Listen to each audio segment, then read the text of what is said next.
Hey everyone, this is Dan with Water Life Pets. I'm drilling tanks today. I've got 18 10-gallon tanks to drill. So what that's going to do is allow me to set up my automatic water change system on my rack, on my tank rack. And so this is a 10-gallon aquarium tank. You get them, Petco is the best place as far as price is concerned. They used to have the $1 per gallon. Now they have it's a little bit more. It's like instead of $10 for a 10-gallon tank, it's like 12 or 15. So that's where I buy mine, the 20 gallons too.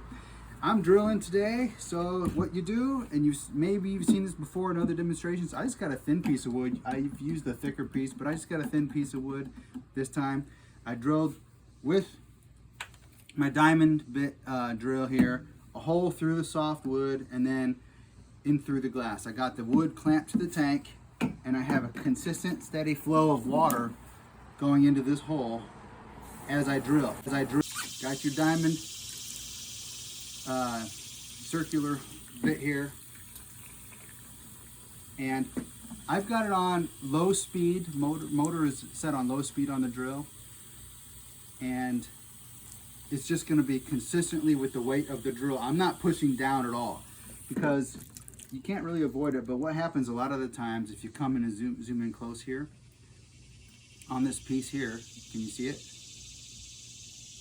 You see that little edge of glass is gonna break off on almost every one of them. Not always, sometimes you get lucky. And that's okay if that happens, because when you seal your pipe in there, you got this little piece of rubber here, and it's going to cover down most of the chip out. It's going to cover that. So what I want to do is drill a hole big enough that this can go through, and this bulkhead can slide through there, tighten up, have a good strong seal, and then you won't have any leaks out of that hole when you got it set up. So let's go for it here. Turn this on just a little bit. And again, I'm not pushing any pressure down on the glass, really, other than just letting the bit do its job. Okay, you can put a little pressure if you want to, but you don't want to shatter this tank. You don't want to break a tank. Now, if you were drilling the bottom, more likely to shatter because it's typically a different type of glass. This is normal glass. This is shoot, I can't remember what it's called, but it doesn't matter. Just unless you're going to drill the bottom, but we don't do that. We're drilling this on the ends because our tank rack is designed to have the tanks go sideways. So the holes are on the back of the tank, and then it's for breeding fish in, so I don't need a big display.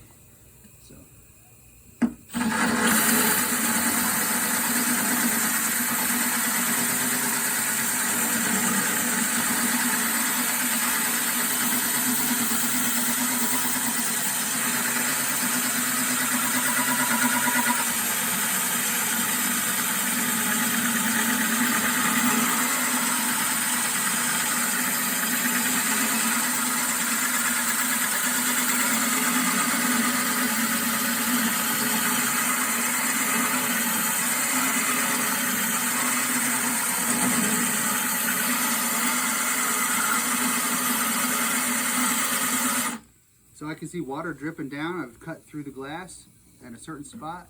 I'm just going to keep going, just no pressure, just the weight of the drill.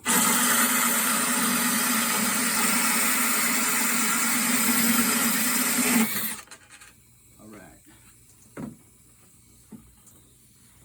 So if we look at the piece, obviously we've got some chip out here in two places.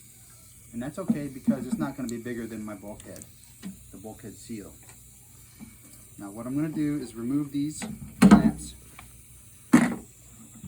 and the reason I'm doing this is because the 3/4 inch drill bit that I'm using still isn't the right size for my 3/4 inch PVC threads.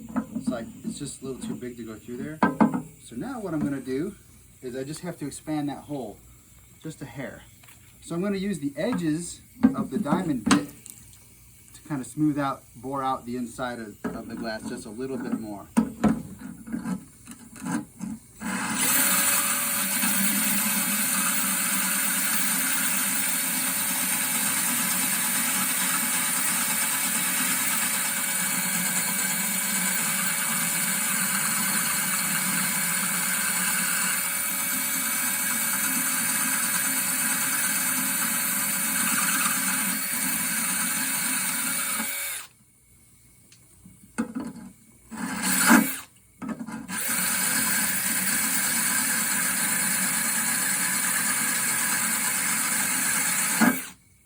break the glass. It's pretty tricky. Let's see if that fits. See how that goes right in there? No problem. And that gasket will seal that hole. This will come out this way. The gasket will seal it from the inside, and then you can run your plumbing on the outside. And once you get to this point, you got all this glass is made from sand, and you basically just turned it back into sand. So I'm going to rinse this tank off of all the glass dust.